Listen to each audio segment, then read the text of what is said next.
دەمباش تەماشاوانن هێژا ئەم هاتین باوە بە ڤیددیۆیەکی تایبەت لەسەر ڕەوشین پەنابەرن سووری لە دانیمارک و دەربارەی وەیە دەوڵەتی دانیمارک بێژن دایرەی پەنابەران مافین پەنابەری ji hin laceyên ku li Şam an jî Dîmeşq û derdûrawî tê standin ser vî esasê em vîdyoyê xwe bi erebî çê dikîn lêbirnê xwe ji temaşevanên Kurdî dixwazîn.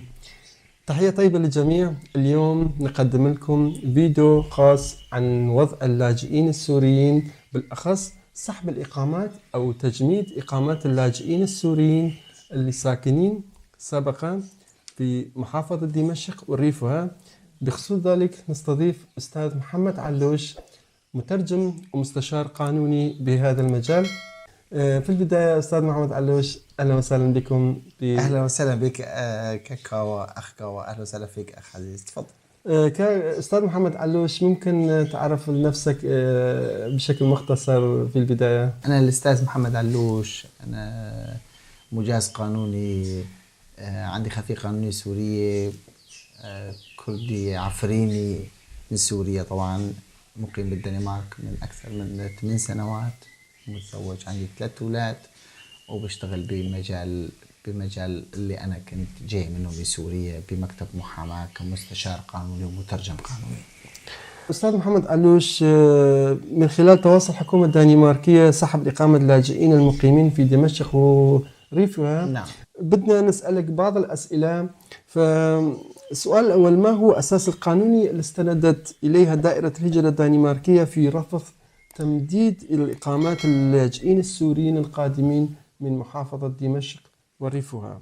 نعم، الأساس القانوني اللي استندت عليه دائرة الهجرة الدنماركية هي التقارير والتقارير الصادرة عن هيئة تظلم اللاجئين، والتقارير اللي استندت عليها دائرة الهجرة الدنماركية بعد ما الحكومة الدنماركية اتخذت بالأغلبية الساحقة بالبرلمان اتخذت قرار بأنه الأساس القانوني لإقامات اللاجئين يعني اعتبارا من شهر شباط 2019 لازم تكون مؤقتة، واستندوا على أنه دمشق آمنة، تعتبر محافظة آمنة، ولذلك قرروا إعادة فتح قضايا وملفات اللاجئين السوريين اللي عندهم حماية مؤقتة اللي هي 7/2 و7/3 بموجب قانون اللجوء.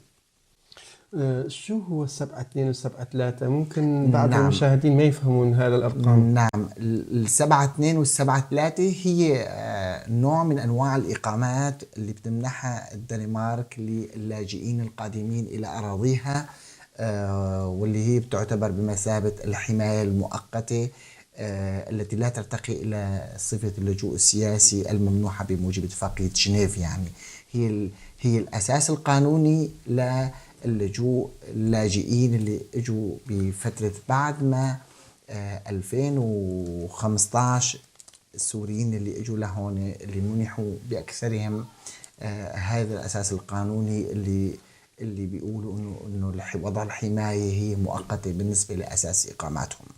طيب، الحكومة الدنماركية ما بين قوسين دائرة الهجرة عندما يسحب إقامات اللاجئين كيف بيقدر يرجعهم في بنفس الوقت السفارة الدنماركية في دمشق مغلق؟ نعم، طبعا هذا يعني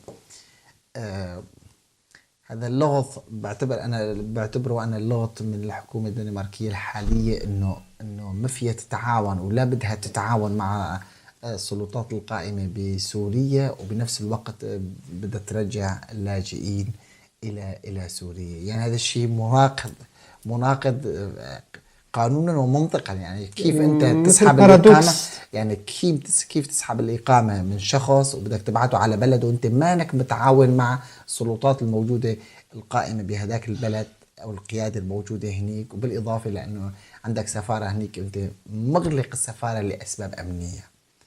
يعني أنت ما فيك تروح تفتح سفارتك هنيك بتقول لأنه في خطر على حياة الدبلوماسيين تبعنا، وبنفس الوقت أنت تسحب الإقامات وبدك تبعت العالم لهنيك. هذا فيه تناقض، يعني هذا برأي شخصي طبعا. طيب، هل هذه القرارات تشمل جميع مناطق سوريا بما بينهم روج آفا أو شمال سوريا؟ لا طبعا دائرة الهجرة، طبعا التقارير الصادرة إلى عن دائرة الهجرة والتقارير اللي اعتمدت عليها كل الرابورتات اللي اعتمدت عليها دائرة الهجرة وهي تظلم اللاجئين بتقول انه دمشق اعتبروها كأول محافظة آمنة بسوريا، فلذلك أعادوا فتح أغلب القضايا اللي كانت اللاجئين قادمين من دمشق، يعني ساكنين محافظة دمشق. وطبعا بدأوا بالمحافظة دمشق ب6 دعاوي اختبارية بال 2019. طبعا هدول ال6 دعاوي الاختبارية ال6 كلهم أخذوا الإقامات مرة تانية، ولكن هي الحكومة أصرت إنه دمشق آمنة واعتبروا دمشق آمنة، فلذلك أعادوا فتح الملفات مجددا ودرسوا القضايا من الجديد، ولذلك تم سحب ورفض تمديد الإقامات لبعض الأشخاص اللي الأساس القانوني لقضاياهم انتفت.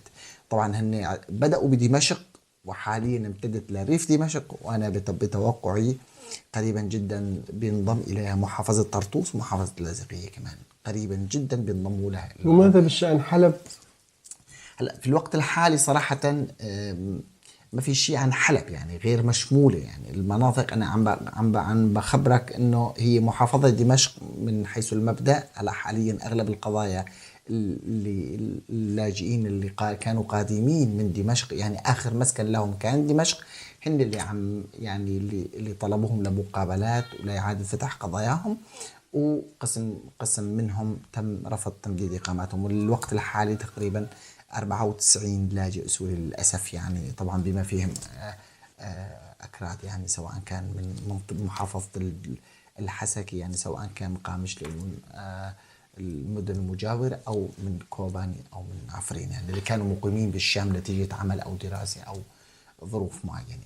طيب في بعض حالات مثلا طالبة هي من عفرين والساكنة مع عائلتها لمدة قبل ما أن يأتوا إلى دنمارك في دمشق. يعني عفرين حاليا كل يعلم أنه من خلال دولة تركيا لا يوجد فيها سلطة لنظام دمشق. نعم. كيف دنمارك ينظر إلى هيك حالات؟ نعم. هلا الاخ كاوا المبدا الرئيسي اللي استند اليه دائره الهجره الدنماركيه انه اساس اقامه الشخص والمعلومات اللي ابداها هن بداوا من محافظه دمشق. هن لما الشخص اجى قدم طلب اللجوء فاخبر اخر مسكن له، يعني اخر مكان اقامه، فالشخص اللي كان مقيم بدمشق فتم وكان عنده اساس اقامه حمايه مؤقته فتم دعوته للمقابله وتم إعادة يعني فتح قضيته، وشافوا أنه هل أسباب اللجوء لسه ما زالت قائمة أم انتفت. فالأشخاص اللي انتفت أسباب ودوافع اللجوء وما كان عندهم دوافع قوية يعني أقنعوا السلطات أنه في خطر على حياتهم أو ممكن تعرضهم للاعتقال والاضطهاد في حال رجوعهم لسوريا، فهدول الأشخاص إذا في حال ما كان دائرة الهجرة قيمت في حال ما كان وجود فيه خطر على حياتهم فرفضت تمديد إقاماتهم. طبعا أغلب الإقامات اللي تم رفض تمديدها وسحبها يتم تحويلها أوتوماتيكيا إلى هيئة تظلم اللاجئين اللي سوف تتخذ القرار النهائي فيها يعني. طيب ما الذي يجب أن يركز عليه صاحب الإقامة المرفوض طلب تمديد إقامته؟ نعم. أنا برأيي الشخصي الشخص اللي انرفض طلب تمديد إقامته من حيث المبدأ من المفروض يراجع تفاصيل قضيته كلها وبيختار محامي اللي هو بيناسبه اللي هو يعني بيشوفه مناسب له ويراجع تفاصيل قضيته. في حال إذا ما كان عنده القضية كاملة ففيها يطلب من دائرة الهجرة عن طريق طلب الواحد بيقدم أو اتصال بيقدم إنه بيطلب الأكت إنسكت، فبيبعتوا له كل ملفه ولازم يركز على وجود خطر عليه، شو هي الثغرات الموجودة بقضيته وشو هي الدوافع وأسباب اللجوء المتوفرة فيه، وإذا في ثغرات ممكن يشوفها بقضيته ممكن يتوسع فيها، ممكن يجيب إثباتات أو أي دليل بيبرز انه في خطر على حياة هذا الشخص او احد افراد العائلة او الاسرة، يعني في حال رجوعه الى بلده لسوريا ممكن يتعرض لخطر الاعتقال أو الاضطهاد أو التعذيب أو ما إلى ذلك. طيب هل قرار هيئة تظلم اللاجئين قرار نهائي أم يمكن الطعن فيه؟ نعم، هلا من حيث المبدأ نعم، قرار هيئة تظلم اللاجئين هو قرار قطعي، هو قرار نهائي، هو آخر درجات التقاضي.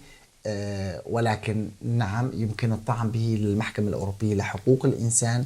وأنا برأيي الشخصي لما الشخص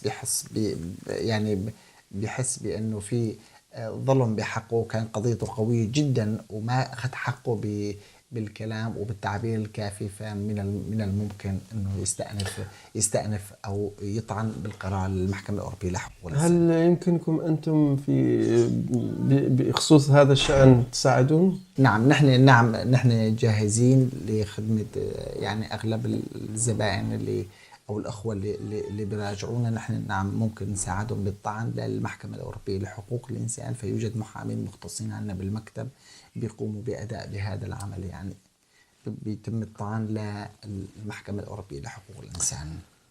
طيب شو هن الحلول والطرق الأخرى يعني الألترناتيف الممكنة للحصول على الإقامة في الدنمارك؟ نعم، أنا برأيي الحلول أو البدائل الممكنة في حال رفض أو سحب رفض تمديد الإقامة أو سحب الإقامة أو تجميده، يعني التسمية اللي بدك تسميه. الحلول والبدائل الممكنة من الممكن الشخص يقدم على الاربeidsmarkedstilknytning، يعني الارتباط. شو تعني هذا؟ يعني هذا الارتباط وانتماء بسوق العمل، يعني هذا الاتفاق اللي سووه الأحزاب الكتلة الحمراء أثناء تشكيل الحكومة، يعني ورقة التفاهم اللي صارت بين أحزاب الكتلة الحمراء، أنه الأشخاص اللي بيتم رفض تمديد إقاماتهم من الممكن من الجائز قانونا أن يتم البحث عن بدائل أخرى لأساس إقامة جديد، خاصة إذا كان الشخص مرتبط بسوق العمل. فهي الإقامة اللي عنده ارتباط بسوق العمل، الشخص اللي عنده سنتين عمل كامل أبيض رسمي، شو بدك تسميه، كامل مع ساعات دوام كاملة هي 37 ساعة بالأسبوع. يعني هذا الشخص بيحق له خلال 7 أيام من قرار نهائي بهيئة تظلم اللاجئين أن يقدم على هذا الطلب. نحن طبعا ساعدنا شخص بهالخصوص. نعم. أو ممكن الشخص إذا كان طالب ممكن يقدم على إقامة دراسة أو عن طريق تقديم طلب لدائرة الهجرة بهالخصوص، أو أنواع الإقامات الأخرى المعتادة هنا بالدنمارك كإقامة لم الشمل في حال إذا كان الشخص كيستا مع حدا أو صديق مع حدا، في حال الشخص تزوج مع حدا، بالإضافة إلى إقامات العمل سواء كان اللي مستندة على عروض العمل أو تأسيس مشاريع هنا بالبلد يعني. نعم. طيب هل هاي القرارات الصارمة بحق اللاجئين تتعارض مع اتفاقية جنيف للاجئين والاتفاقات الدولية؟ نعم، أنا برأيي الشخصي نعم تتعارض مع الاتفاقات الدولية الموقع عليها الدنمارك، وأنا بشوف الأساس القانوني لها غير جائز بسبب أنه القرار للأسف بمنح الإقامات الحماية المؤقتة 7/3 كان قرار سياسي وليس قرار قضائي أو قانوني. فلذلك الدنمارك موقع على بعض الاتفاقات الدولية اللي بتمنع اللي بتخليها تكون ملزمة الالتزام بها، منها اتفاقية جنيف يعني اللي بتنص على أنه لا يجوز يعني إكراه أو إجبار أي لاجئ قسرا بالعودة إلى بلده، فالعودة من المفروض تكون طوعية، وللأسف الحكومة عندها نظر غير هيك يعني. محمد علوش، نحن نتحدث بلغتك، راح نحط بالشاشة كيف تتواصلون مع مترجم ومستشار قانوني أستاذ محمد علوش. هم خبراء واختصاصيين بقضايا اللجوء لم الشمل وتعويض بكل أنواعها والجنائية وترحيل الأطفال قسرا وحضانتهم، الوصايا، الطلاق والانفصال. نحن صراحة بنساعد، نحن بالمكتب مختصين بقضايا الهجرة والمهاجرين، ونحن بنساعد في عنا كتير أخوة سواء كان العرب الأخوة الأجانب يعني بيراجعونا بكثير من القضايا، سواء كان قضايا الأحوال الشخصية اللي هي الزواج، الطلاق، الوصاية، الحضانة وأخذ الأطفال، بالإضافة للقضايا الجزائية والجنائية اللي بتتعلق بكل أنواع القضايا الجزائية والجنائية، بالإضافة لقضايا اللجوء بكل أنواعها. كلمة الأخيرة أستاذ محمد علوش. الكلمة الأخيرة أنا بقول يعني بتمنى من كل شخص تم رفض تمديد إقامته أنه ما يغادر البلد إلا ما يحصل على القرار الرفض النهائي هون بالبلد، ولازم دائما يفكر أنه عنده الفرصة في حال إذا السلطات الدنماركية ما حسنت رحله إلى بلده خلال 18 شهر بحق له يقدم على طلب إقامة بناء على عدم قدرة السلطات الدنماركية على تسفيره وترحيله إلى بلده. فهذا أساس قانوني ممكن يستند عليه بطلب الإقامة مجددا، خاصة وأن الحكومة الدنماركية ترفض التواصل أو التعاون مع السلطات السورية القائمة حاليا. يعني أستاذ محمد علوش، نحن نشكرك كثير. راح يكون في أسئلة كثيرة وكثيرة، ولكن راح نخلي هذا للحلقات القادمة. مشاهدينا الكرام، إذا كان لديكم أي تعليق أو سؤال أو ملاحظة أو استفسار يمكنكم كتابتها تحت هذا الفيديو. في حلقات القادمة راح نستضيف أخ محمد علوش للإجابة على جميع تعليقاتكم. شكرا للمشاهدين. شكرا لك. شكرا لكم جميعا.